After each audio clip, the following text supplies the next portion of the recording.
Assalamualaikum warahmatullahi taala wabarakatuh.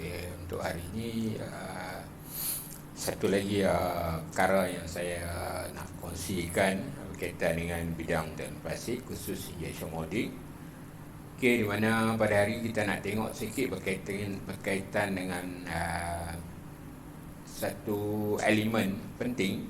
Ada merupakan faktor yang paling penting sekali dalam proses perancangan suntikan, iaitu plastik mark viscosity ataupun kelikatan leburan plastik. Jadi tajuk ini sebenarnya tajuk yang sangat besar. Jadi saya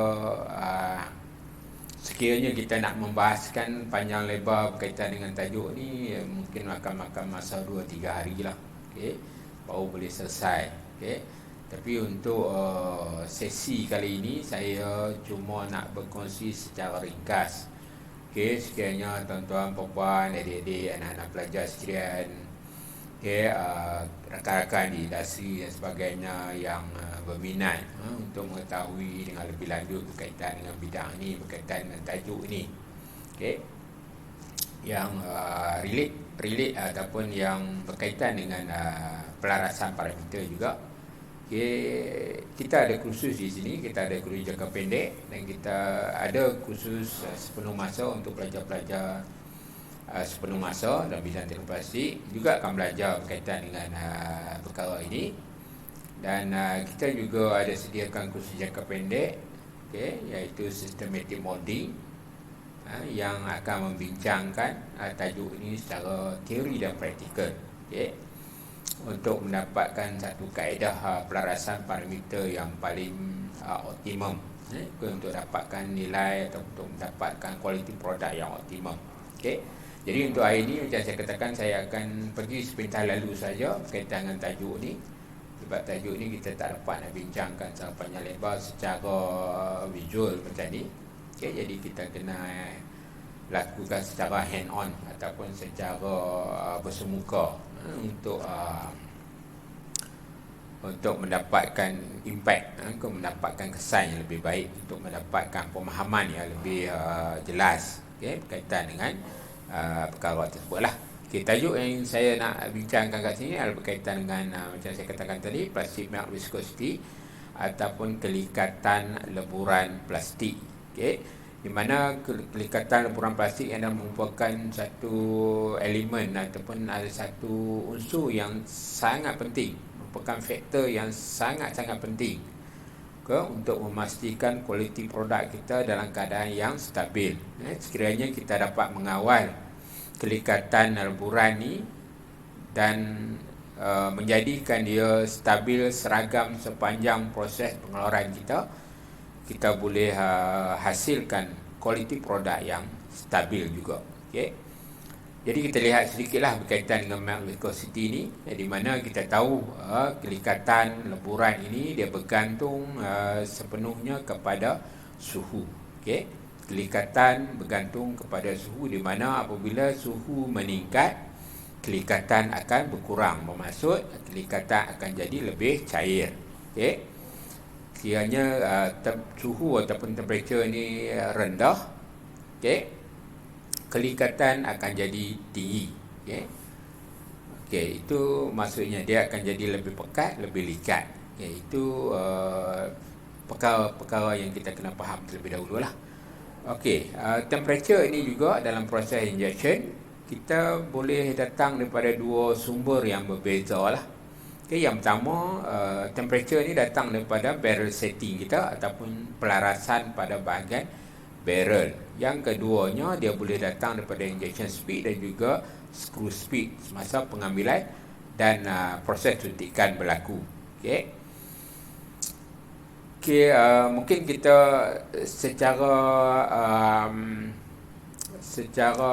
asasnya mungkin kita melihat bahawa suhu yang menentukan kelikatan leburan ni hanya ditentukan oleh barrel setting, ataupun pelarasan suhu pada barrel yang kita tentukan berdasarkan pada saranan yang ditentukan oleh pihak pengeluar material tersebut. Itu yang biasanya kita nampak lah. Okey. Tapi sebenarnya suhu yang terbentuk untuk peleburan material ni terbagi macam saya katakan tadi pada dua sumber yang berbeza lah. Untuk barrel setting ataupun pelarasan pada bahagian barrel, sebenarnya ia cuma menyumbang sekitar 20% sahaja suhu untuk peleburan material plastik tadi. Dan selebihnya 80% sebenarnya datang daripada screw speed semasa pengambilan material, dan dia juga boleh datang daripada injection speed, pergerakan skru menyuntik material masuk ke dalam acuan. Itu sebenarnya lebih dominan. Sebenarnya dia mempengaruhi lebih daripada 80% daripada haba yang dijanakan bagi meleburkan leburan tersebut. Okey, kita pergi tengok satu-satu secara ringkas. Okey, untuk barrier setting kita ada dua zone ataupun dua bahagian yang kita perlu laraskan ataupun perlu kita dapatkan nilai yang optimum, nilai yang paling sesuai untuk bahagian barrel. Okey, pada bahagian barrel, satu tempat yang kita kena dapatkan nilai optimum suhu adalah pada rear zone, iaitu bahagian belakang. Okey, pada bahagian belakang ni kita kena tentukan, cuma kita tahu leburan material kita ni boleh berubah-ubah dari segi kelikatan leburan tersebut, dan perubahan kelikatan tersebut, tahap kelikatan tersebut boleh mempengaruhi sifat bahan tersebut, di mana sama ada dia melekat pada bahagian barrel ataupun dia melekat pada bahagian skru ataupun reciprocating screw. Okay, ini penting untuk kita tentukan, untuk kita dapatkan satu nilai yang optimum, supaya dengan kata lain apa yang kita boleh dapat melaraskan suhu tersebut pada nilai yang optimum. Okay, secara tak langsung kita akan dapat recovery time yang paling pantas sekali. Okay, saya boleh cerita sebentar lalu, mungkin saya tak dapat nak ceritakan secara panjang lebar di sini. Macam saya katakan tadi, ada ruang, ada peluang kalau tuan-tuan, perempuan, anak, adik-adik sekian nak mengetahui lebih lanjut, ILP Jitra ada menyediakan kursus-kursus yang berkaitan lah. Okay. Untuk hari ini saya cuma boleh bercerita sepintas lalu saja. Okay. Okey, itu yang pertama, itu pada bahagian rear zone. Okey, nilai optimum, bila kita dapatkan satu nilai optimum, kita akan dapat optimizekan recovery time. Okey, itu yang pertama. Yang kedua adalah bahagian front zone, bahagian hadapan. Biasanya zone kedua selepas nozzle heater. Okey, zone kedua selepas nozzle heater, di mana itu kita kena dapatkan suhu leburan mengikut yang dicadangkan ataupun yang disasarkan oleh pihak pengeluar material. Okey. Jadi kat situ kita boleh buat uji kaji lah, okey, untuk menentukan kelikatan yang mengikut ataupun kelikatan dan juga suhu mengikut yang disarankan lah. Okey. Ada dia punya uji kaji yang kita kena lakukan untuk mendapatkan suhu tersebut lah.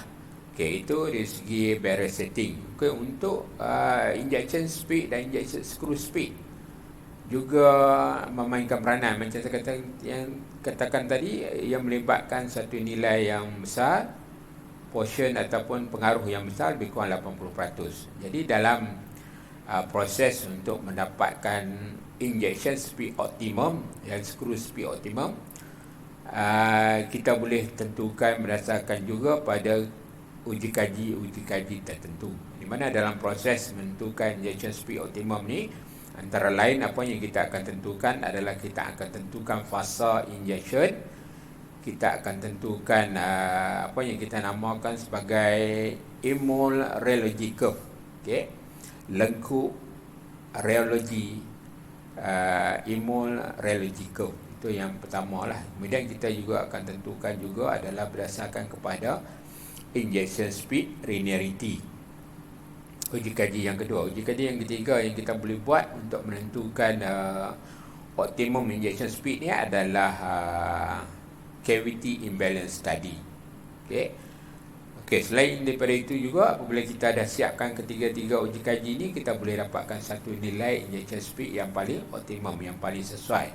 Okey, macam saya kata tadi, bila kita dapatkan injection speed yang optimum, yang paling sesuai, inilah adalah keadaan di mana sekiranya kita dah dapat nilai yang optimum, ini adalah nilai yang kita boleh meletakkan kawalan ke atas leburan tadi.